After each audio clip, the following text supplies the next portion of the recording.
What is up, guys? Here with the 26th shelf of my action movie collection. Starting off with The Quick and the Dead. Not a big Westerns fan here, but this movie was very, very good. The cast kept me interested in watching all the way through. And fantastic, fantastic movie. I believe it's a remake of an older movie, which I have not seen. But I'm a big Gene Hackman fan. Lance Henriksen was in it, Sharon Stone.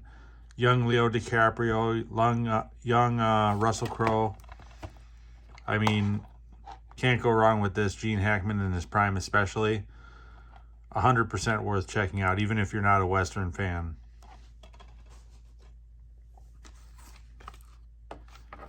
Then we have Deep Blue Sea with Thomas Jane, the Punisher, and LL Cool J.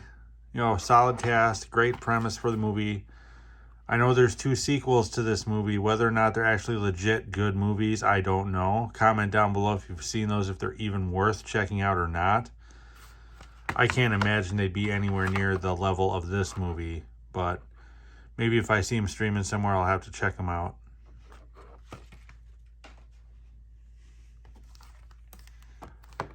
Then we have Murder at 1600 with Wesley Snipes and Diane Lane.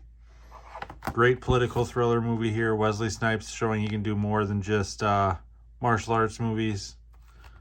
I actually think this is one of his better movies. Back when I was a kid, they always used to play this movie on CBS and that all the time, so happy to have it in the collection.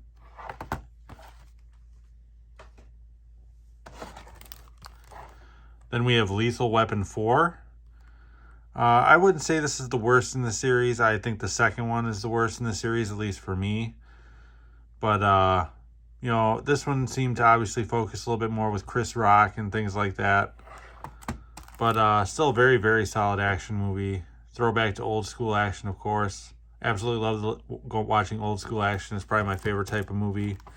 So happy to own this. Then we have Gone Baby Gone. This was a blind buy I bought way back before I had Netflix. Wasn't a huge Cassie Affleck fan. Didn't think he'd be able to carry a movie on his own. But he had a great supporting cast. The movie was great. Showed he's just as talented as his brother. Maybe a little bit even more well-rounded than his brother.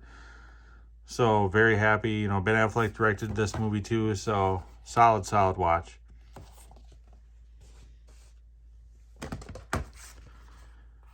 Then we have Maverick with Mel Gibson. Richard Donner, great director, also directed the Lethal Weapon movies. So Mel Gibson must have liked working with him.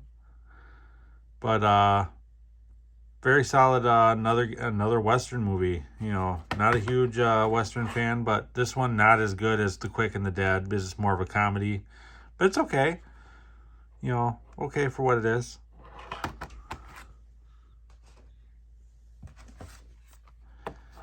Then we have Lethal Weapon 1. You know, this is a classic here. I love this movie. It's still not my favorite in the series. Lethal Weapon 3 is my favorite. This would probably be my second favorite right here. But making me want to watch these old school action movies again, going through these.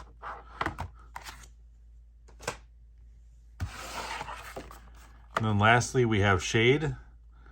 I mainly got this because I'm a big Sylvester Stallone fan and I wanted to have all of his movies, and I watched it, and this was way better than I thought it would be. It's one of those kind of you don't know what's fully going on until the very end of the movie. I love those movies because when you've seen as many movies as a lot of us, you know, movie collectors have seen, it's hard to be surprised anymore because everything's so predictable. But this one throws you with a giant curveball, and it has an amazing cast. So 100% check this out. If you've never seen it before, you won't be disappointed. Comment down below if you have seen this. I'd love to hear your opinion on it. But that will do it for this shelf. If you like content like this, please like and subscribe. Your support is much appreciated. I'm also over on Letterboxd. The link to that is over in the profile description of this channel. Otherwise, until next time, guys.